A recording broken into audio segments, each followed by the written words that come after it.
ரஜினி ரசிகரான ஜீவாட்ட கேட்போம். என்ன கமலோட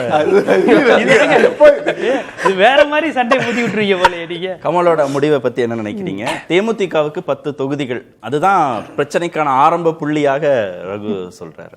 இல்ல அது உண்மைதான். அது தோழர் சொன்னதை யாருமே மறுக்க மாட்டாங்க. இன்னும் சொல்ல திமுக தொண்டர்களே மறுக்க மாட்டாங்க. தேமுதிகக்கு 10ங்கிறது அதிகங்கிறது அரசியல்ல ரொம்ப அரிச்சோடி தெரிந்தவங்களுக்கு கூட தெரியும்.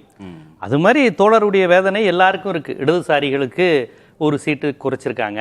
காங்கிரஸ் வருமா வராதா அந்த நேரத்தை பயன்படுத்திக்கிட்டாங்க. அந்த நேரத்தை தேமுதிக பயன்படுத்திக்கிச்சுன்னு ஒரு குற்றச்சாட்டை வைக்கிறீங்கல்ல. டிஎம்கே அப்படி ஒரு முடிவு எடுத்த பிறகு தானே ஒன்னொன்னா அதுக்கப்புறம் அகாமடேட் ஆச்சு. அந்த கோணத்துல அதை பார்க்க முடியாது. அதாவது இன்னொரு கோணம்னு ஒன்று இருக்குங்க. தேமுதிகவா திமுக மாதிரியான ஒரு கட்சி பவர் பாலிடிக்ஸ்ல அப்படி சும்மாலாம் அள்ளி கொடுத்துட மாட்டாங்க. அது கணக்குகள் இருக்குன்னு வச்சுக்கோங்களேன். சில பகுதிகள் சில வட்டாரங்களுக்கான சில கட்சிகளுக்கு எண்ணிக்கை மட்டும் காரணம் கிடையாது, சில இமேஜும் முக்கியம்.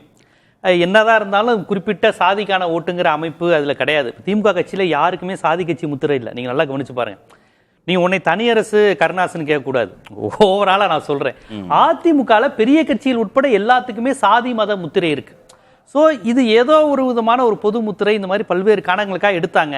காங்கிரஸ் முரண்டு பிடிச்ச நேரம் அதுக்கு ஒரு செக் வைக்கணும் எடுத்ததுல உங்களுக்கு அதிக சீட் கிடைச்சிருச்சு. நான் நேற்று வரையும் கூட ஒரு 7-8 தான் வாங்குவாங்க அப்படின்னு மதியம் 6 வரைக்கும் கூட பேசலாம். அப்படிதான் இல்ல அவங்களே குறைச்சிக்கிறேன்னா சொல்லி அறிக்கை விட்டாங்க. எனக்கே கூட சரி பரவாயில்ல, ஏன்னா தேமுதிக காரணம் காட்டி தான் எல்லாரும் திமுக ஒரு முற்போக்கா இருந்த திமுக கூட்டணியில ஒரு விமர்சனம் மாதிரி வந்துருச்சே, நம்ம குறைச்சிக்குவோன்னு கூட அவங்க நினைச்சுக்கிட்டாங்கன்னு நினைச்சா பார்த்தா 10 சீட்டு அவங்களுக்கு கொடுத்துருக்காங்க. உள்ளுக்குள்ள என்ன லாபி கான்செப்ட்ங்கிறது போக போக தெரிய வரும்.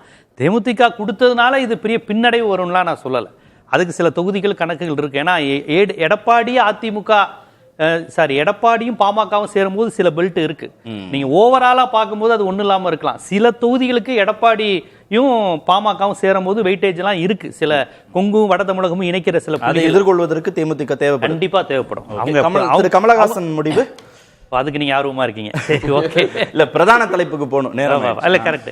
இல்ல அதுக்கு நீங்க நான் ரஜினி ரசிகரா பேசல. ஆனா ரஜினி ரசிகரா அந்த விஷயத்தை நாடுகள நான் பெரியாரிய சிந்தனையாளரா நான் மகிழ்ச்சியா தான் பாக்குறேன். ஏன்னா கமலஹாசன் போன்றவர்கள் இன்னைக்கு விஜய் போன்றவர்கள் விஜயகாந்த் போன்றவர்கள் சொல்றாங்க இல்லைங்களா, அவங்க ஏ பொலிட்டிக்கலா தான் நான் பார்க்குறேன். திராவிட எதிர்ப்பாளர்கள் எல்லாம் கிடையாது. விஜயும் சரி விஜயகாந்தும் சரி பர்டிகுலரா திராவிட எதிர்ப்பு இடது சரி எதுவுமே கிடையாது. ஏ பொலிட்டிக்கல் கூட்டம்.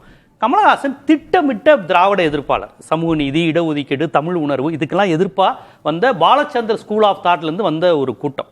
அவர் திமுகல வந்ததே திராவிட கொள்கைக்கு பின்னடைவு தான். அவருக்கு ராஜ்யசபா சீட்டு வந்த உடனே கிடைத்தது. அதனால தொடர்ச்சியாக அவர் திராவிட எதிர்ப்பை மட்டும்தான் தன்னுடைய கலைத்துறையில் அவர் செய்து வந்தார். அதன் ஆதாரத்தோடு நான் பலமுறை இந்த வாரத்திலே சொல்லியிருக்கேன்.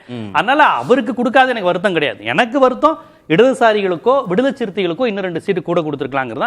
இவருக்கு கொடுக்காதல எந்த பின்னடையும் இல்லை, அவருக்குமே எந்த பின்னடையும் இல்லை. அவரும் அவர் நினைச்ச மாதிரி சினிமாலாம் அவருக்கு முழு நேர தொழிலும் கிடையாது. முழு நேர சும்மா அவங்க அப்பப்போ வார்த்தையில போட்டு நான் கடமை இடமைன்னு சொல்லுவாங்களே ஒழிய அரசியல அவர் ஒன்றும் அரசியலுக்கு அவருக்கு ஒன்றும் பெரிய அவருக்கு சினிமா மட்டும்தான் கணக்கு. அந்த சினிமால பாத்தீங்கன்னா அவருக்கு தேவையானது ரொம்ப நல்லாவே சினிமா கம்பெனிகள் ரெட் ஜெயின் போன்றவங்க ரொம்ப ரொம்ப சிறப்பாகவே கூடுதலாகவே செஞ்சிருக்கிறாங்க. அந்த விக்ரம் படம்லாம் அவருக்கு இன்னொரு வாழ்க்கை சினிமால. பிக் பாஸ் மட்டும் இருந்தவருக்கு மிகப்பெரிய வாழ்க்கை கொடுத்து இங்க வாங்கிக்கிட்டாங்க. அதுதான் கணக்கு. அது போதும் அவருக்கு, கமலஹாசனுக்கு அது போதும்.